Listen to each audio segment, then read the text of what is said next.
Our feature tonight is the mistress of multimedia poetic mayhem. Yeah, Janet Kuypers. Yes. Thank you, thank you. Oh, before we start music, I should say that all of the music that you're going to hear tonight is music from the Haman of South Africa. He's an amazingly talented musician. When I saw him perform at a show, he had out his cello and he sets up all these amazing pieces of music, and he said, I'd like to be able to have the music go with you for stuff. So what you've got in a chapbook, it lists the tracks and links to everything from the Haman of South Africa for information about that. So please, at least appreciate the music. If you don't like my voice, at least appreciate the music. So thank you very much.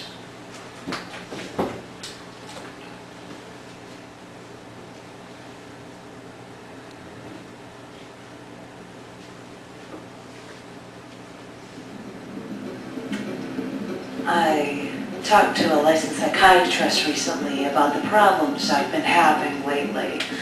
She looked through my medical records as I explained that I was living on various medications that didn't help with the swelling in my joints, making it hard for me to even effectively do the nonprofit work I do, since I haven't been able to hold a job in my profession since the near-fatal car accidents over a decade ago. And how does that make you feel? She would ask. Well, it has emotionally been very difficult, I'd say. After looking at my records, she said, It says here, the doctors informed your sister that you would be more emotional after the brain injury you suffered in the car crash. Yes, that's what they said. But before the accident, I felt like I was invincible, succeeding in my profession in my 20s, having control in my life.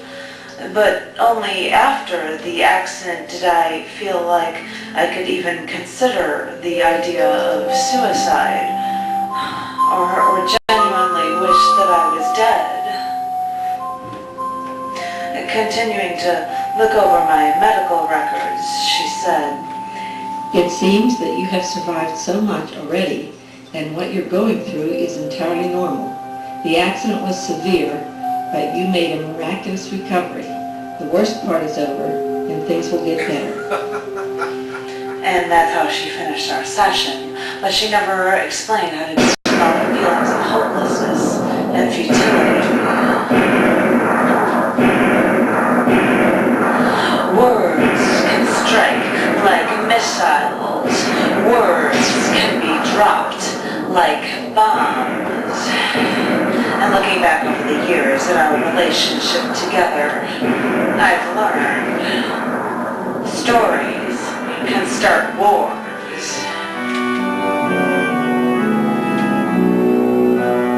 Must I suffer the duration? Do I have a choice, or must I wait for the grains of sand to one by one fall to an eternity? Can't I make them fall any faster? Can't I make them all fall at once? Is there any way that I could set the sands free from life and its sharp confinements, free from what we try to supply, revive, capture, retain? Why must I suffer the duration? Why can't I just let go? I wake up to the early morning. The hammer falls. I throw it down with a skilled accuracy. I create a repetition that is true to life. Every day I am striking that hammer so that it meets with its enemy, and every day I strike with a renewed fever. But every day that relentless steel refuses to give in. So I retire, and I resign myself once again to the early morning and the falling hammer.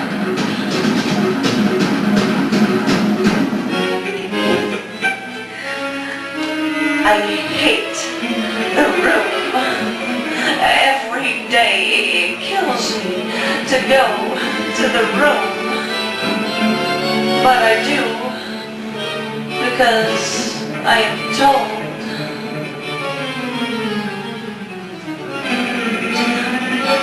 I wake up to a dark room. I put on the black shirt and eat my burnt toast. I see the aged blackboard. I walk on the dirt road. I see the clouds up in the sky. I don't know where to go. I go back to a pile of work to fill my darkened nights.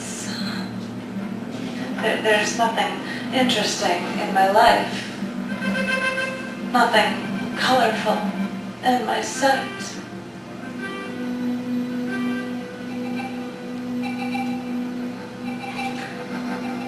Life has become a job. Day after day of dreary monotony. And I want to quit.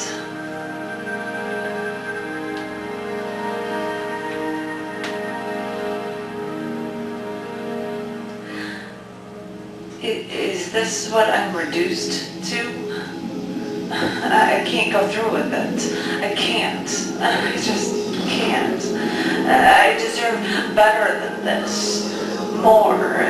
Something rewarding. Something fulfilling. Something not so empty, useless, lifeless, like the feeling left in my stomach. At least I still have feeling. Or is it just a numbness of sorts? A numbness and an anger. And numbness alone isn't enough to kill myself over. Apathy and lack of feeling doesn't promote action. What do I want? What can I do? What range of emotions do I have to go through before I've reached them all? I think I'm near the end. When I get there, I'll know.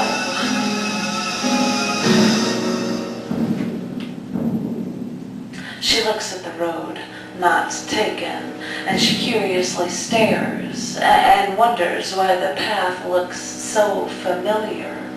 The road twists and curves, the trees hang low, and yet even the cracks in the ground where the grass creeps up from seem familiar.